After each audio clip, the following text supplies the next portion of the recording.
Mainit na umaga mga ka-farmers. Nasa 8:30 in the morning pa lang. Yung init ng araw ay tumatagaktak o umaano na sa balat natin. Pero ako naman, kung ako yung tatanungin, gustong gusto ko itong init na ito para yung aking mga maisay kagad na matuyo.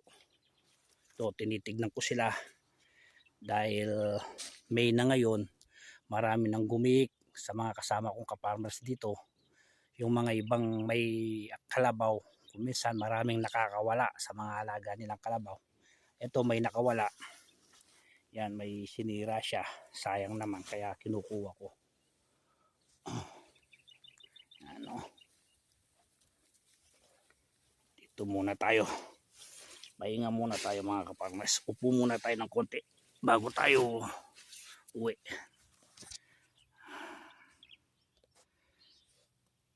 Ayan mga ka-farmers, nakikita nyo ba yung pinabungkal ko nung naalala nyo nung isang araw, nung May 14? Yan ang aking pinabungkal. Kung naalala nyo, di ba puro ano yan, puro tangkay ng mais at puro dayami yan ng mais. Yan, ako kasi sa mga baguhan na ka-farmers dyan, sana may makuha kayong idea sa akin.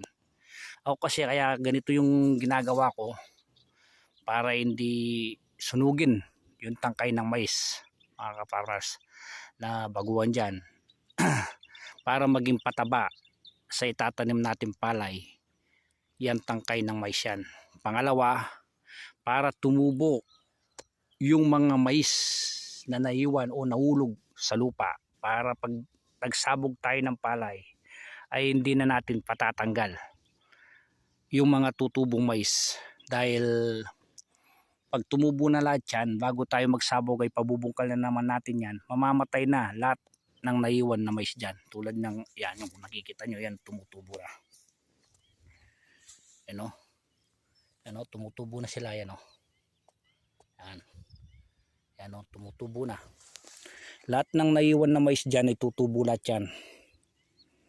Para pag nagsabog tayo ng palay ay hindi na natin, kung mayroon man tutubo ng mais dyan ay paisa-isa na lang. Hindi na tayo gagastos para patanggal.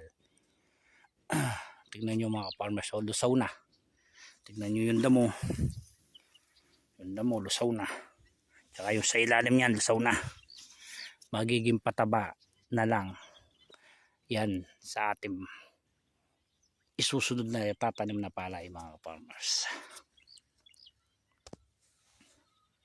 Yun lang mga farmers, sa mga baguhan dyan, sana may mapulot kayo ng konting idea sa ginagawa kong ito, na pagkatapos mag harvest ng mais ay pabungkal mo kagad para hindi masunog o hindi sunugin ng mga namumulot ng mais.